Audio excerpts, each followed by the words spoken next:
Have you ever wondered what it really takes to build an empire, not just rule one, but carve it out from fire, fury, and nothingness? Not in theory, not in fantasy, but as if you're watching it unfold through blood-soaked scrolls, ancient betrayals, and dragons that don't just breathe fire but rewrite the fate of entire kingdoms. That's what Fire and Blood does. It doesn't tell you a story, it pulls you by the collar and throws you into the roaring forge where House Targaryen was born. You think you know Westeros because you watched Game of Thrones? That was just the smoke. This is the fire. It all begins with Aegon the Conqueror. Not a king, the king. The man who didn't just sit on the Iron Throne, he melted it into existence with dragon flame. Aegon wasn't interested in peace talks or treaties. He had dragons. 3 of them. And what he built with them was more than a kingdom. It was a myth in the making. His sisters, Visenya and Rhaenys, weren't just along for the ride. They were warriors, riders, rulers in their own right. Imagine 2 queens, one fierce and cold as steel, the other radiant and beloved, shaping history in the skies. Now here's what's fascinating. When Aegon landed at Blackwater Rush and planted his sword into the earth, he wasn't just declaring war, he was rewriting the rules of power forever. But let me tell you something surprising. It wasn't the dragons alone that kept the Targaryens on top. It was fear, yes, but it was also marriage alliances, brutal tactics, and a kind of ruthless brilliance. And that's where things get really interesting. Because after Aegon, his descendants tried to hold on to the empire, but you know what's harder than conquering the world? Keeping it from crumbling in your hands. His son Aenys was too soft. His reign? A disaster. And then came Maegor. They called him Maegor the Cruel, and trust me, that's not just a nickname, it's a warning. This man made heads roll like coins in a tavern. He didn't just silence rebellion, he crushed it so violently that even his own allies started whispering prayers when he walked by. You start to realize, this wasn't a family. This was a dynasty built on the edge of a knife, and every child born under the Targaryen name was either destined for glory or madness. One of the most powerful things about this book is how it shows the thin, cracking line between brilliance and insanity. Take King Jaehaerys, for example. Now here was someone who ruled for over 50 years. A golden age, they called it. Prosperity. Roads connecting the realm, new laws written, maesters trained. He loved his queen, Alysanne, and she was no less formidable. She influenced policies, protected women, traveled alone across the realm, and sometimes even corrected the king's judgment. Sounds like a dream couple, right? But even then, tragedy never stopped knocking.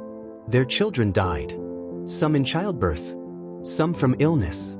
One by suicide.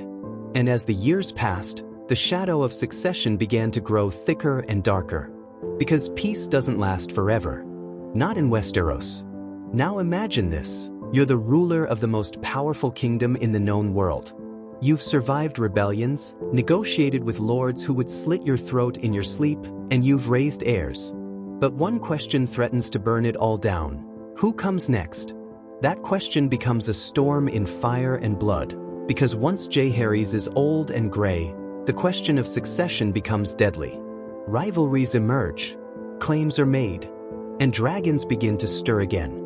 Here's where things take a twist so sharp it could cut Valyrian steel. The Great Council of 101 AC. Now if you're thinking, what's that? This is the moment that changed everything. Hundreds of lords, summoned to decide who would rule after Jaehaerys. And this wasn't just politics. This was chess with fire-breathing pieces. On one side, Princess Rhaenys, the king's eldest descendant. Strong claim. Noble blood. But she was a woman. On the other, Viserys, a man, and that alone tipped the scale. Rhaenys became the queen who never was. Think about that. A lifetime of preparing for the crown, and it slips through your fingers because of tradition. That one choice would ignite a war decades later. But at that time, people thought the matter was settled. Spoiler alert, it wasn't. And this is the genius of Fire and Blood. You start to notice how every little decision, a marriage here, a dismissed claim there, ripples through generations like wildfire. You can feel the tension mounting because you know what's coming. Viserys becomes king, and under his reign, things seem stable. But then he names his daughter Rhaenyra as his heir. A bold move. A just move. But in a world that fears powerful women, it was also a spark in dry grass. Rhaenyra is fierce, determined. The realm is promised to her. But her stepmother, Alicent Hightower, has other plans, especially for her own sons. Now tell me, what do you think happens when two women, both with blood ties to the throne, both mothers of potential kings, go to war over one kingdom? You don't get diplomacy. You get dragons. You get betrayal. You get brothers turning on sisters, fathers turning on daughters, and skies lit with fire as ancient beasts devour each other above burning castles. And even as you read or listen, you start wondering, how can a family so powerful, so divine in their image, collapse so spectacularly? But that's the magic of this book. It doesn't just give you events, it gives you reasons. It shows you how love twists into ambition, how legacy corrodes into obsession. You'll meet Daemon Targaryen, the rogue prince, charismatic, violent, impossible to ignore. You'll find yourself drawn to his boldness, then recoil from his ruthlessness. You'll see children born with silver hair and dragon eggs in their cradles, destined to either fly or fall. And just when you think the fire is dying down, another spark ignites. Secrets whispered in council chambers. Loyalties shifting like sand. Dragons turning on each other, not metaphorically, but literally. Because in this world, even the gods fear dragons, but the dragons, they fear each other. So where were we? Yes, the air is thick with betrayal, the realm teeters on the edge, and dragons, those magnificent, terrifying creatures, are no longer symbols of power but instruments of civil war. This, right here, is the beginning of the most devastating conflict the Targaryens ever unleashed upon themselves, the Dance of the Dragons. And don't be fooled by the poetic name, this was no graceful waltz. This was chaos, a family feud with wings and flame, tearing the Seven Kingdoms apart from the sky down. Rhaenyra versus Aegon II. Two claims, one throne. One raised to be queen, the other crowned in secret. And suddenly, the oaths sworn to her by noble lords meant nothing. Allegiances broke overnight. Castles flipped banners like gamblers flipping coins. Even dragons, bonded to riders from childhood, were used like living war machines. And the saddest part? There was no going back. Once the first dragon died, the world changed forever. You'd think dragons would be unstoppable, right? But here's the twist. They were vulnerable, not just to swords and spears, but to pride, fear, and miscalculation. There's this haunting moment when a dragon is attacked in its lair by common men. And it dies. A creature that once conquered kingdoms, killed by desperation. That's when it hits you. The Dance of the Dragons wasn't just the end of peace. It was the beginning of extinction, for their kind, and almost for House Targaryen itself.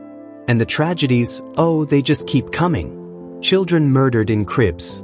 Princes drowned. Queens burned alive. Each move in this war feels like a scream echoing down the halls of history. You'll find yourself hoping someone, anyone, stops the madness. But no one does. They're all too deep in. And George R.R. Martin doesn't give you clean heroes or villains.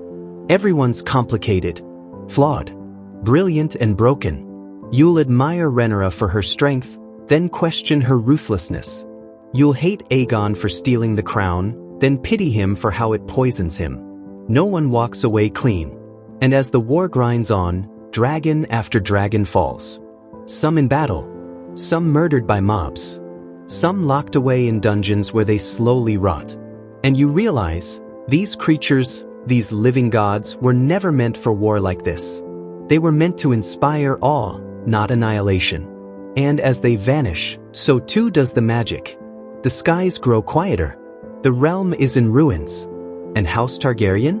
It's barely recognizable. By the end, the throne is won, but at what cost? The victors are broken, the survivors haunted. And the Iron Throne, forged in fire and blood, stands not as a symbol of triumph, but of warning. Because every ounce of power the Targaryens held was paid for in madness, murder, and dragonbone ashes.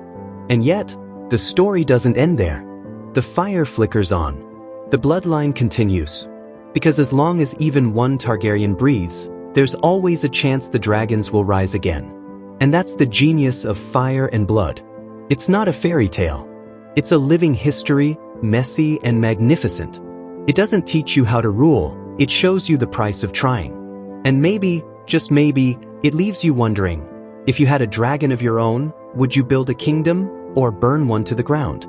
Feel like you're meant for more, but don't know how to get there? You're not alone. Every success story starts with doubt and a spark. The Self-Made Millionaire, Zero to Wealth isn't just a book. It's your roadmap to purpose, confidence, and success, built on real lessons from real millionaires. One reader said, "It didn't feel like a book. It felt like my future talking to me." Inside, you'll find the exact mindset and principles used by the world's most successful people. No fluff, just real, life-changing wisdom. Ready to take the first step? Get it 100% free. Just subscribe and comment "book" below.